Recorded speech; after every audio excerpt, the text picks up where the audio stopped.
Kim Chu kinilig kay Oliver kanina sa Especially For You.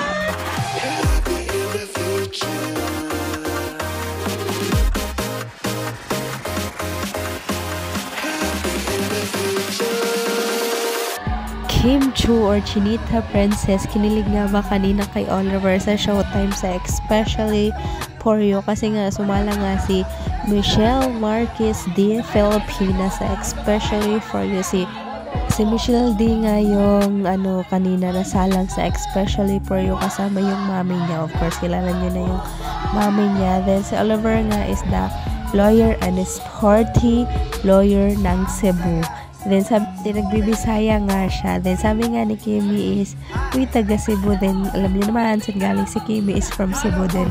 Then sabi nga ni Oliver, gihigog matikal. Then pinapra-translate ni Meme Vice. Sabi ni Meme Vice, anong nun Kim? Then sagot nga ni Kimi is, I love you. Kaya ayun, inasar siya nila ni Meme Vice about Don. So, nakasama nga din nila ni Kim Chu sa backstage si Oliver, guys. Then, dahil mimosa tayo, inisto ko yung Instagram, guys.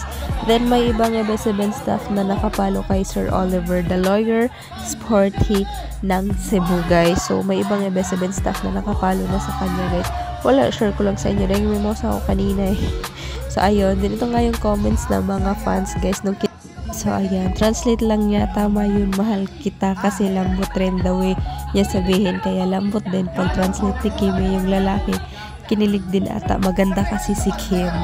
Napasmile din kasi si Koy, yung Oliver na lawyer from Cebu, guys. Nung sinabi ni Kimi ng I love you. 1 hour pala tong video na to. Hindi ako na-inform. Ang ganda din naman ng ngiti ng lalaki nung sinabi ni Kimi na yung I love you. Then guys, marami nga nagsasabi sa comment section na kamukha daw siya ni Papa Piolo Pascual pag biglaan mo siyang nakita. Ganon. Dahil marami nga mga Kim Pao fans ang nag-expect na sasalang si Paolo Avellino and si Kim Chu sa Especially For You. Yung expect nila is kanina nga dapat ipapalabas daw, sabi ng ibang Kim Pao fan. Then ayan yung reply ni ate sa isang fan din ng Kim Pao na sabi niya is sasalang daw. So ayan, sino nagsabi nasasalang siya? Wala pong ganun.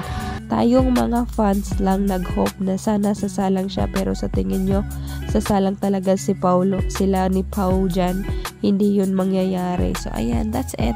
Share ko lang pagiging mimosa for this update.